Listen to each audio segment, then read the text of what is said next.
ladies and welcome back to the Flytill Podcast, the host of the most Floyd B. As you can see, it's a solo episode today, man. Just had a lot on my mind today. Had to slide by the studio fresh off of work. Got to see me looking debonair and so real. You know what I'm saying? I had some things on my mind today I want to speak to y'all personally, man, from the Flytill Podcast. Thank y'all for tuning in. I like the YouTube views. They're going up. I like the podcast listens on different platforms. They're going. I wanted to give y'all a shout out and thank y'all. I want to bless y'all, make sure everybody's doing well. Hope everybody has recovered from the winter storm. Hopefully insurance adjusters have come through, plumbers, maintenance people, contractors have come through and helped you out so much.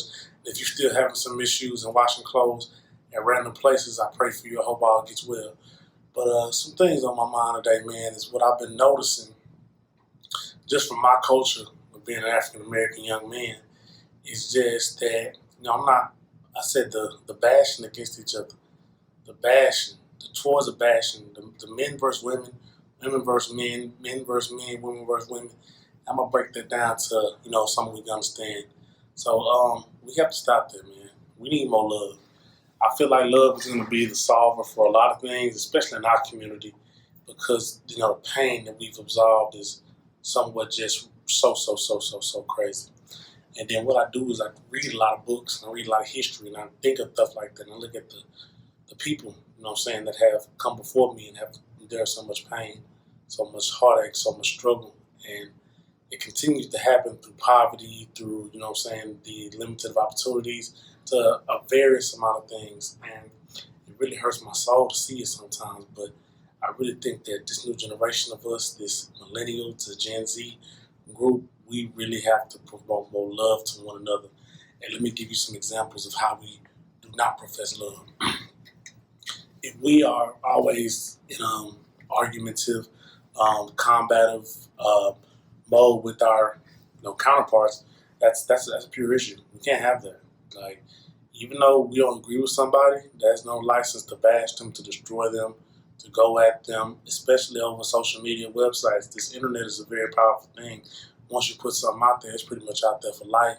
It can resurface, it can repurpose, it can go viral. So the bashing that we do kind of one each other, oh, he broke, oh, he lame, oh, he this. I mean, some things, it's just got to be uncalled for. We want to see a change in our children and a change in the future of how we move people, man. Just because you don't subscribe to what somebody do doesn't mean you have to bash them, man. And we are so hard for each other.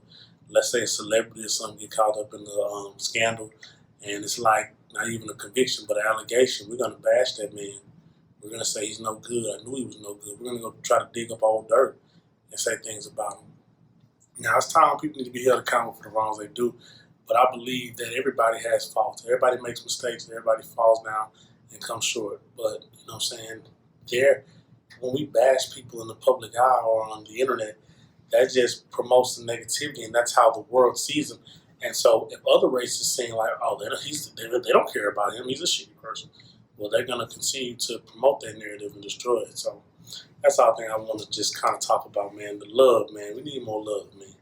Love for one another, love for each culture, love for everything, man. And even if you don't subscribe or don't truly like someone or have issues with how they communicate or something, you really have to look at it from a full lens and be like, what is the benefit of me bashing this person? What will happen? What's the growth?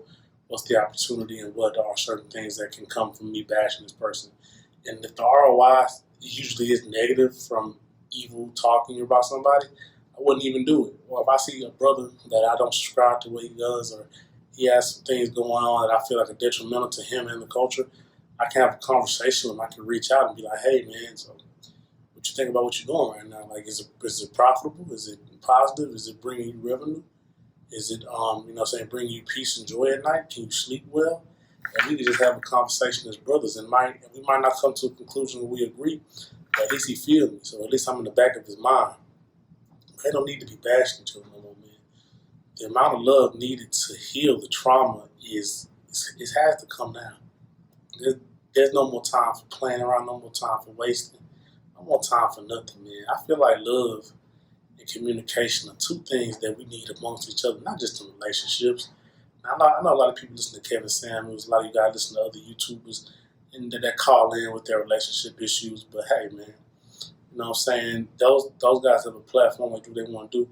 And if you really take things that they say there's some good information there. Now, there might be some other information there due to wanting to gain entertainment value or something. But I need to look at the good, man.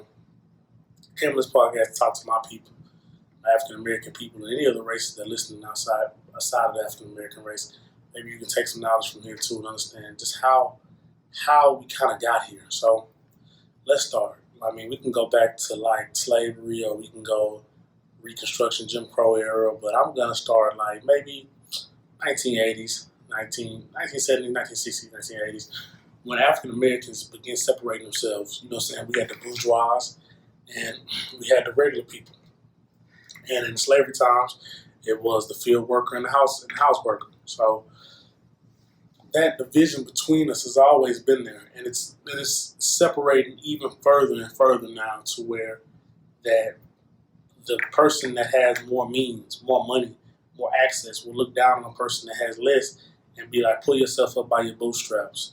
Do this. You need to go to school. But you really can't talk to that person like that, because what's the benefit of you telling them to go to school when they have no knowledge of how to gain education? Their reading is poor.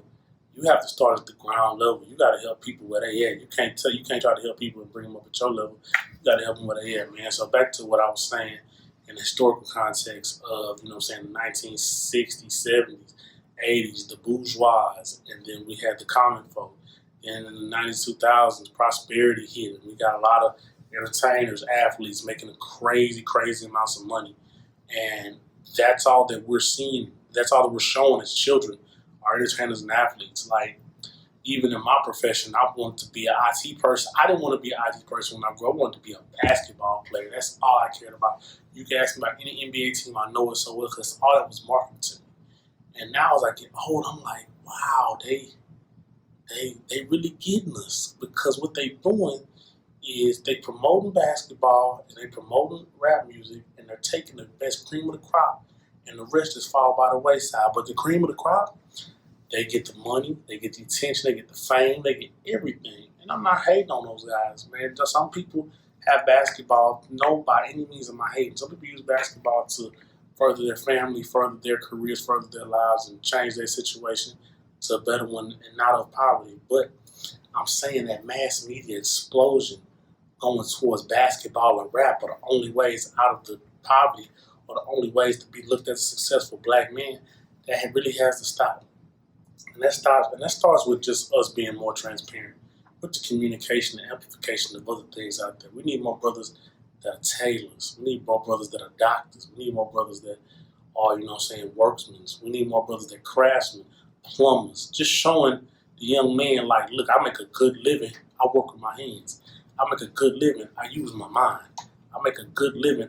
I'm able to take a talent that I was good at from a young age, an artist, a dancer, maybe Broadway dancing, because we've only been relegated to hip-hop and basketball are our only two outlets. And I love both. Like, you can't tell me nothing about hip-hop and basketball. I love so much, but that shouldn't be the only way of getting money. And if that is a way you want to get money, like I want to get money in hip-hop, I don't have to be behind the mic. Or if basketball, I have to be driven to basketball. What I can do is be able to help the youth and show them, hey, this is another route to work within something that you love. And that's all I want to do, man. I really want to help the youth, man. I really want to take that there. But back to my main point, the love is needed. Now, I went with the basketball, hip-hop, and the bourgeois and the separation of African Americans by the economic class level to start, just to kind of give us a level playing field and see, like, okay, if you ain't doing this, you ain't doing that, you kind of a bum, or you kind of a lame, or you weak. And that's so young-minded of thinking. That's so childish. But it's in a lot of minds of a lot of people that the success is either you have a lot of attention. But see, as you get older, you realize that the most successful people are the ones playing behind the scenes. You ain't got to do all that talking, bro. Take it easy. All that verbal, you know what I'm saying, assassination, man, that's no needed, bro. You need to understand that the most powerful ones are the silent ones, man. You know what I'm saying? NBA players get paid from the owner. Rappers get paid from labels. Even if they independent, they still gotta go hard. But man, they still going out and doing shows. You working. But the silent money investors, hedge fund managers, tech owners, you know what I'm saying? These are the people that own the teams. These are the people that have major stakes in the record labels. So what we have to understand is we have to look at that as an avenue of success also. Not saying that we can't be basketball players, not saying that we can't be rappers, but let's look at the other avenues of the ones that make the plays, man, that are calling the shots.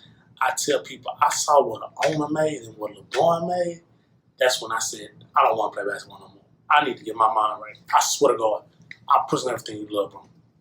Anybody can ask you, in 2015, I was in the Ball Junior College, bro, trying to play basketball, trying to get on. Anybody know me in the Ball 2015, I was at the Ball College in Corsicana, Texas. I was there trying to play basketball. But once I just got on the computer one day, worked on some stuff, it seemed like, you know what I'm saying, that the basketball players and owner's salary, owners don't even have a salary. They have networks. They even put about basketball players network and the owner's network. The owner network exceeds it by so much more. And I was not just by the money, but I'm just looking at it by just, you know, how everything goes with it. So I'm just like, oh my gosh, they're making an absorbent amount of money. I need to see how they do it. I'm just curious. Basically on curiosity, you dig what I'm saying? So when you're so curious about something, you start digging, researching. And the guy I was looking at, he was a guy that started tech. And I'm like, dang, LeBron, you know he's an amazing player. He's making his money from 18 to probably age 40 maybe. I mean, I'm pushing it, but age 40, 43, that's LeBron's like peak. Like when, and mind you, a basketball player, my bad, LeBron. I'm not gonna talk about LeBron, we'll talk about LeBron a little bit. A basketball player peaks like gaining of income is from 18 to about 30, 40. You got the exception with LeBron in the 40s because he's an exceptional athlete. I love LeBron. But the owner, he started, you know, saying grinding when he was 20. Then got his first, you know, couple of big jobs, managers, and stuff like that when he was in his 30s. In his 40s, he accumulated enough revenue to go ahead and purchase a team. And now he has the ability from 40 to he's dead to about 80, 90. So that's way more years than the basketball player has. And that's all I'm telling us to look at, man. Look at the opportunities we have here. And let's preach that. But that is, you know what I'm saying, how I want the children to think. Now back to the love thing. If there's a brother out there and you see him messing up, don't blast him, bro. There ain't no point of blasting nobody on social media talking crazy about him. Let's try to work with people and be like, hey, bro, like, I see you struggling right now. What can I do to help? Or, hey, bro, like, holler at me if you need something.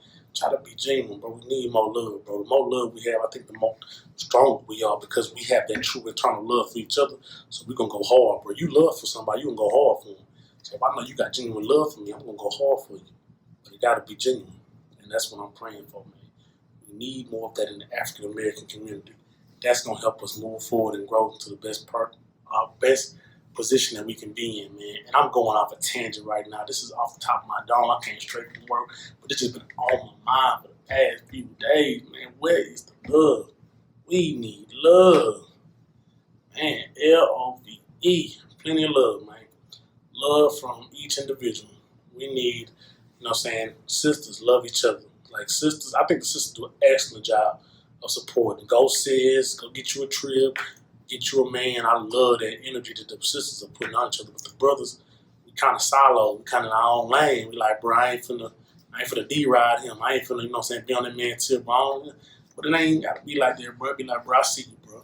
I say, bro, holler at me, bro. You going through something? Holler at me. Let me talk to you real quick, bro. I ain't gonna try to act like I know the answer to your situation. I'm just here for you. You need my help with anything. And that's just the position we have to come from as black men with each other. We want success. We all want growth. We all want to protect our family. We all want to have our family have nice things. We all on the same mission. Why not try to work together? That's how I see it. And they try to put this myth, oh, they can't work together, family can't work together, friends can't work together. Why not? Why not? Plenty of other people have in other races. Why?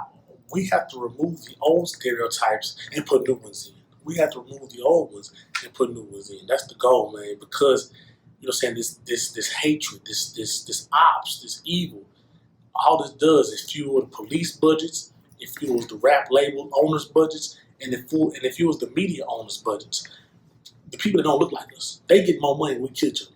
Basically, they get more money when we kill each other. The more rappers dying, the more African American getting shot, everything. Budgets increase for attention. They love seeing that. They like, dang, what rapper getting killed this week? Who getting shot down by the police this week? Who just gonna shoot the dude at the Foot Locker for having on a pair of Jordans this week? That's world star content. That's advertising. People run ads against that stuff, bro. That's how sick it is, and we need to stop that, man. We gotta stop giving them fuel to use, bro. Take them to go, man. Y'all go cover something else. Y'all go cover cricket. Y'all go cover baseball. Put your ads on something else. Don't put your ads on our people killing ourselves, man. You know what I'm saying? I love black people, man. Y'all know I come from a black family. Anyway, bro, I just love this, like how people are so amazed by our culture. They love our culture. They love our hair. They love our, skin tone. They love our colloquialisms. They love our verbiage. They love everything about our music, our style, whatever. And they want it. They want it so bad. So they try to, emulate it. They want to listen to our music, wear our clothes. But then, like, when certain races go home, they ain't got to deal with what we got to deal with. Every day I walk out my house, I pray to God that I come back. You know what I'm saying? I pray to God that I'm going to be a good representation of a black man. I pray that I show love to at least all black people that I come in contact with. If he does have an issue with him, let's get down to the solution. Let's not be so, headed on attacking one another, being so aggressive, mean, pushover. Nah, bro. Like, let's talk, bro. I don't want to argue. I don't want to fight you. I'm not your op. I'm not your op, bro. Like, we fighting over territory. We fighting over cliques. We fighting over hoods. We fighting over stuff that OGs ain't even keeping it real. I'm gonna just stay right there, bro. A lot of these dudes, OGs, ain't even keeping it real no more, man. They ain't never kept it real, honestly. If you go dig in that history, it's a big, big mystery. But they ain't never kept it real. You can go dig in that history, it's a big mystery. They got partners in the graveyard and in the penitentiary that would say otherwise of how real they are. But don't even want to go there with it. We just need to show love to one another, man. Love is key, man. Like my pop say, man, like God rest his soul. Peace, love, and happiness, dog. That's all I'm about. Peace, love, and happiness, bro. We need more love. We need more camaraderie. We need that. And we having it now. You know what I'm saying? We starting to get the picture, but this is just a wake-up call to those that still in that antiquated thinking mode. I'm like, man, I got to get mine. Fuck him. Oh, man, I got to get mine. Forget him. You know what I'm saying? Nah, bro. You can get yours, bro, but show love to that man. You got a lawn company. You see your brother over there got a marketing company. Y'all team up, man. Let's get some money, bro. Let's work. Y'all see homeboy got a computer company. He ready to do that work. Rock with him. Give him a chance, bro. Even if you got your own computer man that's from another place, I'm biased because I got my own computer company. But if you got your own computer man from another race, he been doing you good for a few years, but man, just give me a little something to work with, man. I'll show you I'm better, man, for a better price, man. Way better price, you dig? But man, anyway, bro, the love has to be more abundant, has to be more full, has to be more potent. And we have to continue to express love to each other, to to each brother that we come in contact with, bro. And I challenge every brother this week, every black man this week, do not disrespect, talk, or clown a black man on your platform for a week. Instead, do the opposite, show love. If you ain't got nothing nice to say, don't say it at all. Granny told you that. Remember Granny told you? Granny told you back in the day. If you ain't got nothing nice to say, don't say it at all, bro. You know what I'm saying? But I'm really gonna talk to my people. People I relate with, the people that I love and got respect for. The amount of love and the amount of opportunity that we have now is just it's there. We just gotta attack it. We just gotta attack it. Everything to be attacked with love towards stuff. And even if we do need to come down to, if we have issues or if there's opposing sides on a certain subject, let's sit down and talk about it, bro. Let's sit down and talk about it. Let's talk about it as men. I ain't gonna jump off the rail and call you all type of names and that serious thing. Nah, bro, I ain't gonna do that, bro. I ain't gonna do that. Disrespecting our women. I ain't gonna do all that. Let's talk about it. If you got an issue, let's talk. But I feel like that just comes around being a good person, bro. I feel like good energy come back to you no matter what race you is. Because I got good people from all kind of races, white, Mexican, Indian, wherever they come from. But it's real love. Like, no disrespect, it's real love. And I feel like that, God is love, and love is what conquers all. So, I mean, if you're a good person, you show good energy, communicate, if there's an issue, we can discuss it. I feel like a lot of things in life can be so much more simpler, bro. I want y'all to understand that. Look at, I want y'all to understand that. Going back to the LeBron subject. Look at LeBron. Came in the NBA at the age of 18. Everybody wanted him to fail. You go back and look at the ESPN interviews, they like, you gotta live the Jordan. He lived the Jordan. They were betting this man was gonna be a bust. They was betting they were gonna catch him with a woman. They bet that they were gonna catch him with drugs. They were gonna catch him with something. But what LeBron Ramon James did, is he grew himself from an 18-year-old kid that started learning business. He's seen his predecessors before, the issues that they went through. And he like, not me. I'm gonna be on it. I'm gonna put my dogs on. And I ain't gonna put my dogs on because I want to put them on. They gonna earn their way on. Shout out Rich, Paul, shout out Mav Carter, shout out Randy, all of them. He put his dogs on because they proved themselves worthy. They went to go Nike internships. They went to go work at different agencies. They went to go get their feet wet, put their work in, and he gave their dogs opportunities. Now, LeBron James is doing movies. He owns TV shows. He owns restaurants. I mean, this man is the epitome of what black excellence is. He took what somebody gave him. He worked the job. The NBA is still a job, and what he did was take the benefits and accolades from his job and produce his culture. Helped his culture out so much. The I Promise School in Akron. Oh my God, those kids would have been in public school and would have been a statistic. Now he got kids with guaranteed scholarships to go get education, and college is neither here or there. That's a discussion for anybody. College is gonna be college, you know what I'm saying? But information and education are always key. So if you have an opportunity to gain those, even if it's through college, online, whatever, he giving kids opportunity to learn and earn. That's the bottom line. Shout out LeBron James, man. My guy, I had to get LeBron right because I was using him as an example versus the owner that I looked at in college. But no, LeBron James is a different breed. I'm talking about the regular basketball players earning output and the owners earning output. I want to be an owner. LeBron James wants to be an owner when he retired. But look at it. But man, I just really wanted to give this. This is a black empowerment episode. This is something to fuel the culture. And I'm not just talking. I'm giving actual standpoints. I'm actually telling us how to help each other. Let's sit down and talk about a certain issue. Like, all right, bro. I don't like how you always doing this with the other race. And then brother man can come back to you. No, listen to me. I'm telling you where I'm going with this one. Yeah, I said run it back. I'm telling you what a discussion would be like if it was two African-American business owners in the same neighborhood. Hey, bro, I don't like how you work with the other men all the time to get business done. I work with the brother man. The dude working with the other man gonna be like, look, bro, I work with the other man because the other man get the job done. I work with the brother man and the job has been, unsatisfactory. Okay, all right. The brother man that want to work with the brother man that listen to that. Unsatisfactory work is unsatisfactory work. I don't care where it comes from. Step your game up. That's all that matters.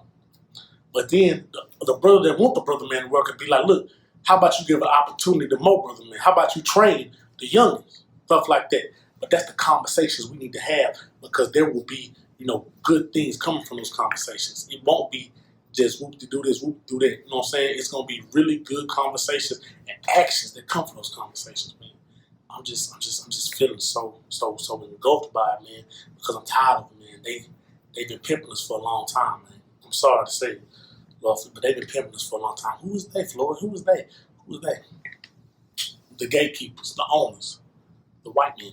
I mean, basically, have been pimping for a long time and have been kind of keeping their foot on our necks because we don't want to. We just want money.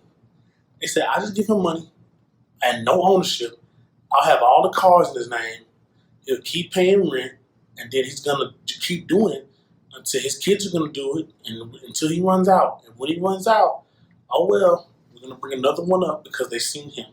And that's what's been going on. And mind you, this is nothing against anybody, any race. But I'm telling you what's been going on. That's the facts.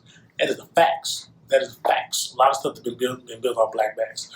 And that's just all facts. But we need to understand how to take our income, invest it, and reinvest it. I was talking about today, the working two jobs thing. I don't like that. I never did. Some people have to put food on the table, but I don't like that. Educate yourself. That's just me personally. I don't like the working two jobs because you reduce a lot of time. You have no time. Time is the asset. Time is the main asset. Rich people, poor people, everybody need time. You working two jobs, all your time is being ate up by the other two jobs. Listen to me. 2 jobs eating your time up. Have you one solid career and a side hustle. You work your solid career from 8 to 5, your side hustle from 5 till 1 or 2 in the morning. Get your rest, repeat. As a young man, you can do that. I'm doing that right now with this. So it's possible, bro. It's really possible. This is a wake-up call to all the young brothers. This can be a wake-up call to if you're 30, 40, 50, 60. It's a wake-up call to you, bro. I love you. But if you black man, I love you. I want you to be the best you can be. I want you to be successful. I want you to be the strongest you've ever been, man. We got opportunity now. We got the internet. Let me tell you how powerful the internet is. The internet is powerful because we can use the bash, but it can be used also to grow. We can promote more images of black men working, doing other things besides dumping a basketball and spitting a freestyle. It could be more images of that. Let's grow that. Let's do it. Let's say, young man, you could own the label. You can own the league. Think about it. All you gotta do is be strategic. All you gotta do is put the right marketing plan out. There's ways to do what you want to do. We have to show him though. If he don't see it, he cannot achieve it. He cannot believe it. Man, I take it back to grade school with that one, man. They used to tell me you can see it and you believe it, you can achieve it. They used to tell me in grade school, man. Shout out Miss Kim Peasy, Miss Thomas, and Miss Huckleberry, my first secretary. I think my kindergarten first second teacher, man. They used to tell it all the time, bro. Man, bro. Ain't nothing like that confidence, bro. But you can, bro. Like I said, promote the images. Let's start promoting more images. Let's start being more accountable. Let's start being more aware of what kind of language we're speaking. Oh, I can't do it. I don't know. Dang, I can't believe it. No, man. Speak positivity, bro. Speak action, bro. And that's just all I'm going to say with it, man. Like I say, bro, one more thing before I'm stepping out. Kane Lee, the Flyway tape is out now. DJ Stone Rollin', Houston Finesse is coming out this weekend. Yes, sir. Yes, sir. I will post that right there. DJ Stone Rollin', Houston Finesse, hosted by OTC Toro. A lot of you snarks on there. We got D Flowers, OMB Bloodbath, OTB Fast Lane. Man, the list is crazy. You got Houston artists putting on for the age, man. DJ Stone Rollin', my favorite DJ. Gonna be y'all favorite DJ, man. Man, this is the Flytill Podcast. Thank y'all for listening to this rant about, black empowerment, black growth, black everything. I want y'all to live as long as y'all want to live. Stay blessed. I hope God rains down the abundance of blessings on y'all. And y'all need to stay safe and stay healthy. Peace. This is the Flytill Podcast.